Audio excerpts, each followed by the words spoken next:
অবশেষে জানা গেল সেই দুই সুন্দরীর জন্য তোফাজ্জল নামের যে ছেলেটা তাকে হত্যা করা হয়েছে। তো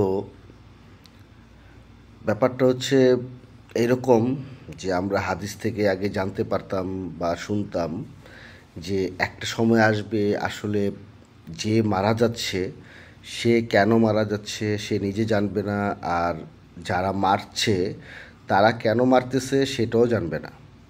এমনই হয়ে গেছে। দুইটা মেয়ে ছেলেদেরকে ডেকে আনলো, ছেলেরা এসে ওই ছেলেটাকে তোফাজ্জলকে মারলো, মারার পর চলে গেল। এখন কয়টা ছেলের জীবন নষ্ট হলো। কেন মারলি ভাই তোরা? হাসছে, হ্যাঁ, হাসার পরে দুই চারটা চর থাপ্পড় দিতে পারতি, হ্যাঁ, বিচার আচার করতে পারতি। এই যে একটা কাজ করলো, এই জমানায় এসে এইগুলো আমরা দেখতেছি আর সহ্য করতেছি। কি হয়ে গেছে এই জমানার? কি জানা গেল? শুধু হাসার কারণে, এবং ওই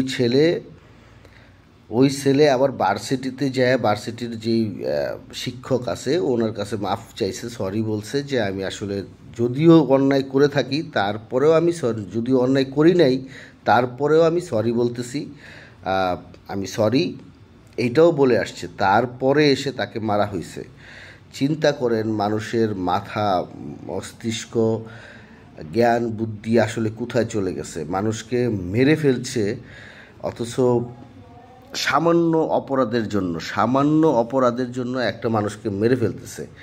এইটা আসলে কিভাবে মানি বা মানা যায়? এটা আপনারা বলেন, এটা ঠিক হয়েছে? ওই দুইটা মেয়ের কি বিচার হবে না? ওই দুইটা মেয়েকে এখন পাওয়া যাচ্ছে না, ফোনে পাওয়া যাচ্ছে না, কোথাও কন্ট্যাক্ট করতে পারতেছে না, ওরা পালিয়ে আছে। কলেজ থেকে বহিষ্কার করা, ভার্সিটি থেকে বহিষ্কার করা হয়েছে। তো পালায় কতদিন থাকবা? পাপের শাস্তি ভোগ করতে হবে, তাদের শাস্তি হওয়া দরকার।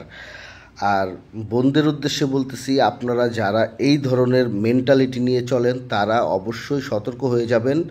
আপনারা কিন্তু এই রকম কাজগুলো করবেন না। যে অনেকে হাসতে পারে, হ্যাঁ, তাকে তার বিচারের মাধ্যমে তাকে শাস্তি দিতে পারেন, কিন্তু আহ, আপনার বয়ফ্রেন্ডকে ডেকে এনে তাকে মারধর করাবেন। আসলে রক্ত গরম থাকলে যা হয়, বয়ফ্রেন্ডরা আসলে গার্লফ্রেন্ডের খুব কেয়ারিং করে, যেটা মা বাবা কেউ করে না। ছেলেরা গার্লফ্রেন্ডের খুব কেয়ার করে। তো গার্লফ্রেন্ডরা একটু বুঝবেন যে আসলে আবেগে পড়ে এই ধরনের কাজ করলে একটা সময় আপনাকেও ভুক্তভোগী হতে হবে, এবং আপনার বয়ফ্রেন্ডকেও সেই দায় নিতে হবে। সবাই ভালো থাকবেন, সচেতন হয়ে থাকবেন। ভালো থাকবেন সবাই।